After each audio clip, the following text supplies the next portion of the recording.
1, 2, 3, start.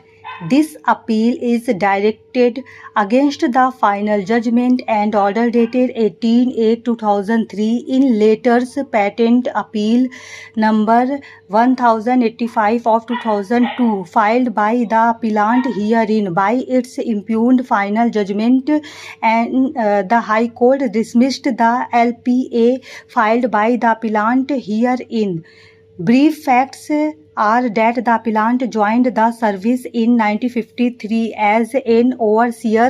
The appellant was regularly submitting his property return showing all his movable and immovable properties. As per the department, the movable and immovable properties were disproportionate to his known sources of income.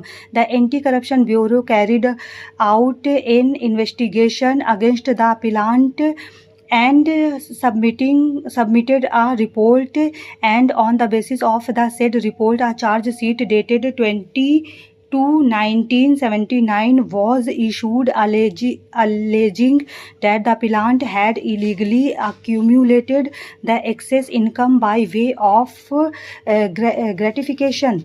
The appellant submitted his explanation on 15/5/1979 and denied the allegations as well as charges made in the charge sheet.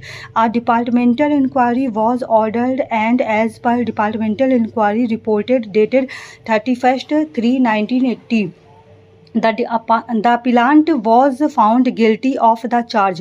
The respondent, by order dated 21/10/1982, passed an order of dismissal from the service. As punishment against the said dismissal order, the appellant filed a writ petition before the High Court. The learned single judge concluded that there is sufficient evidence against the appellant and dismissed the petition. Against the order of the learned single judge, the appellant preferred LPA and raised the relevant contentions. The division bench dismissed the LPA by confirming the order of the learned single judge. The said decision is challenged in this appeal by special leave.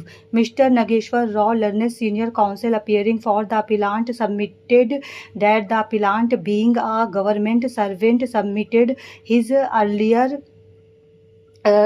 yearly property return regarding his movable and immovable properties. The return for the year 1975 was verified by the department, and being of the view that the appellant had movable and immovable properties worth more than known sources of his income, and being dissatisfied with the explanation of the appellant, the government requested the Director of Anti-Corruption Bureau to inquire into the matter via its letter dated 11/1/1977, and on the basis of the report of the investigating officer, the department had issued a charge sheet upon the appellant on the same material.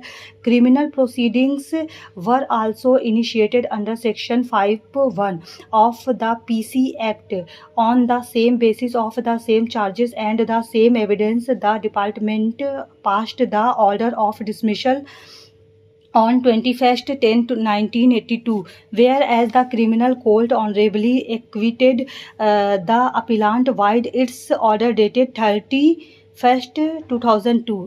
Mr. Rajkumar, learned counsel appearing for the state, submitted that upon the investigation it was found that the total income of the appellant out of the salary, interest, rent, etc. could not be sufficient to acquire the property owned by the appellant, and that the total value of the movable and immovable and other properties acquired by the appellant had been found more than the known source of income by the appellant. Stop.